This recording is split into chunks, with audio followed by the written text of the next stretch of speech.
Hello दोस्तों, मैं आप सभी का स्वागत करता हूं आपके अपने हिंदी स्टेनो चैनल में। दोस्तों, आप हमारा टेलीग्राम ग्रुप ज्वाइन कर लीजिए, जिसमें आपको रोज़ाना की मैटर की पीडीएफ आसानी से मिल जाएगी, जिसका लिंक डिस्क्रिप्शन में दिया हुआ है।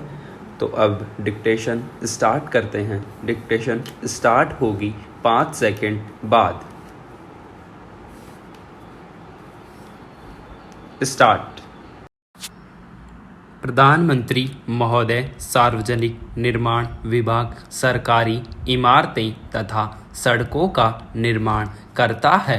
इन इमारतों एवं सड़कों की टूट फूट को समय पर सुधारता है। इस विभाग का मुख्य अधिकारी अधिशासी अभियंता कहलाता है। कृषि कार्यों के विकास हेतु जिले में एक जिला कृषि अधिकारी होता है।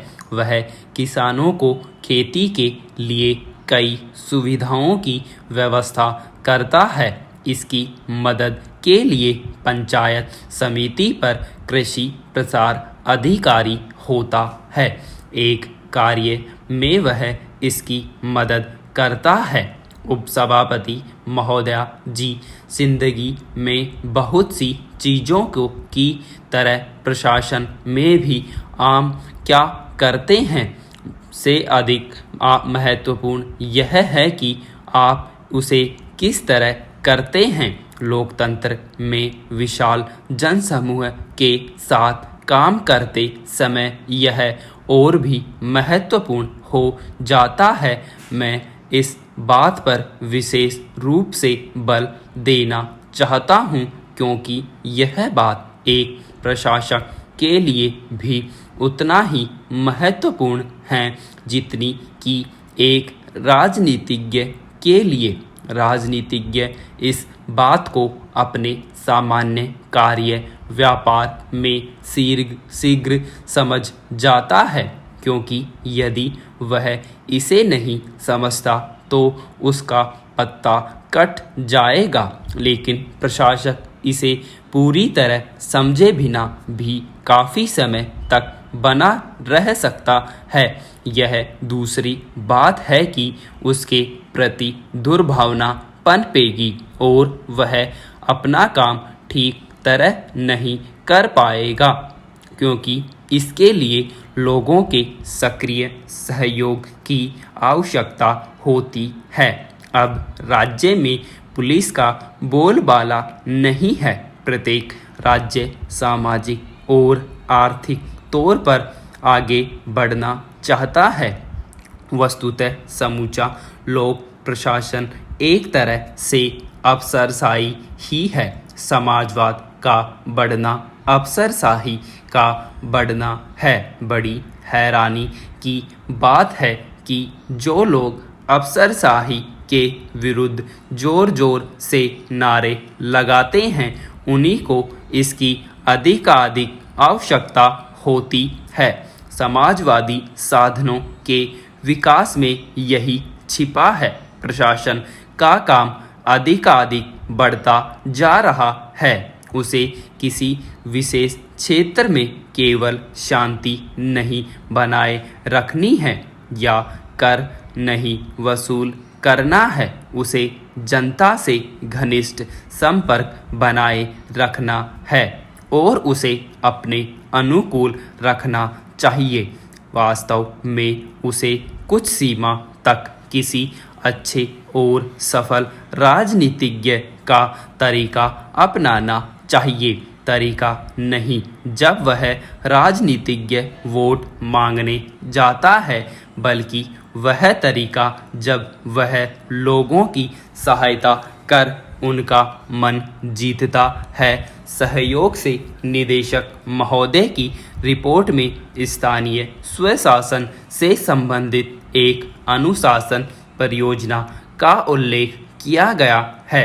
मेरे विचार से सबसे महत्वपूर्ण बात यह है कि संस्थान को स्वशासन की ओर विशेष रूप से पंचायतों की प्रशासनिक समस्याओं की ओर ध्यान देना चाहिए।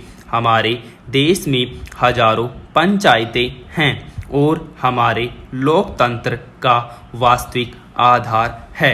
यदि हमारी आधार ही मजबूत नहीं होगा तो हमारे दूसरे आधार संसद के होते हुए भी लोकतांत्रिक रूप से 100% स्थायी नहीं होंगे और प्रशासन की नींव गड़बड़ा सकती है। सभापति जी, किसी भी देश की सरकार हो उसे 3 काम करने होते हैं।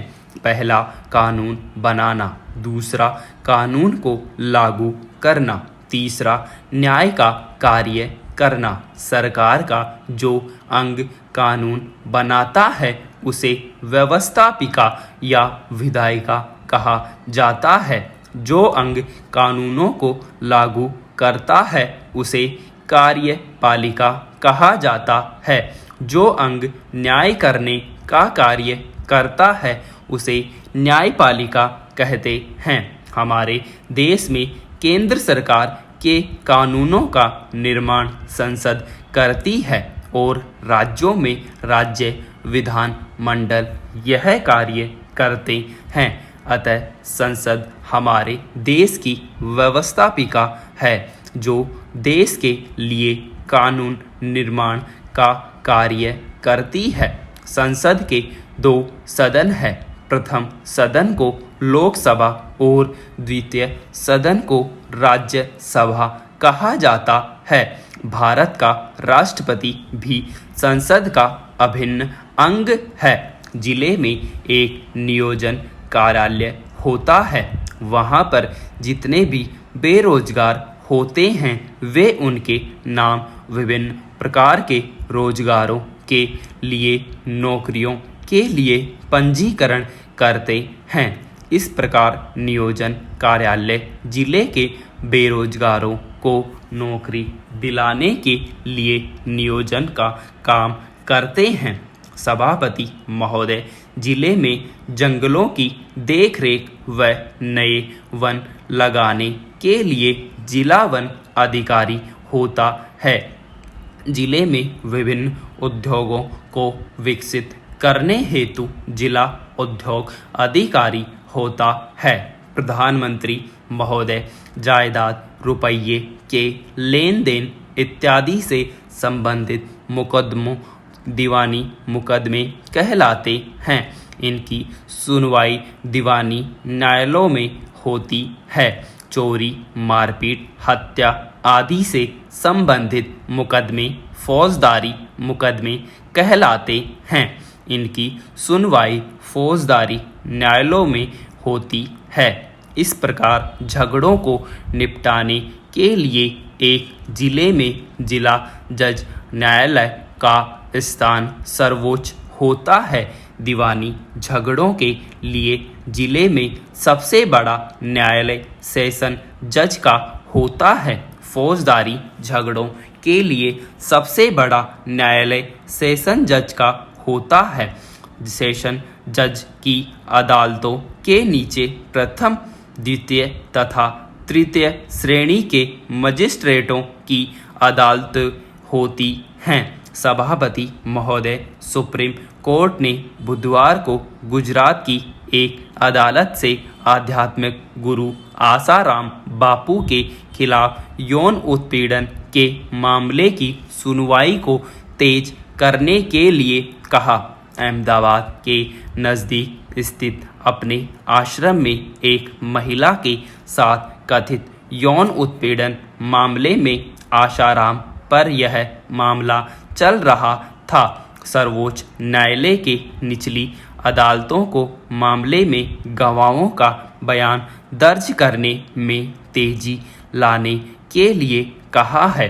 प्रधान न्यायाधीश न्यायमूर्ति JS खेहर, न्यायमूर्ति DY चंद्रचूड़ और न्यायमूर्ति संजय किशन कौल की पीठ ने कहा, आसाराम मामले में जितना जल्दी संभव हो सके गवाहों से जिरह पूरी की जाए। अतिरिक्त महाधिवक्ता तुषार मेहता ने बुधवार को शीर्ष अदालत को बताया कि मामले में अभियोजन पक्ष के 29 गवाहों के बयानों पर जिरह पूरी हो चुकी है, जबकि अभी 46 गवाहों के बयानों पर जिरह होनी शेष है। मेहता गवाहों के बयानों पर जिरह के लिए शीर्ष अदालत से और अवधि की मांग की, लेकिन शीर्ष अदालत ने मेहता से मामले पर सुनवाई तेज करने और इसे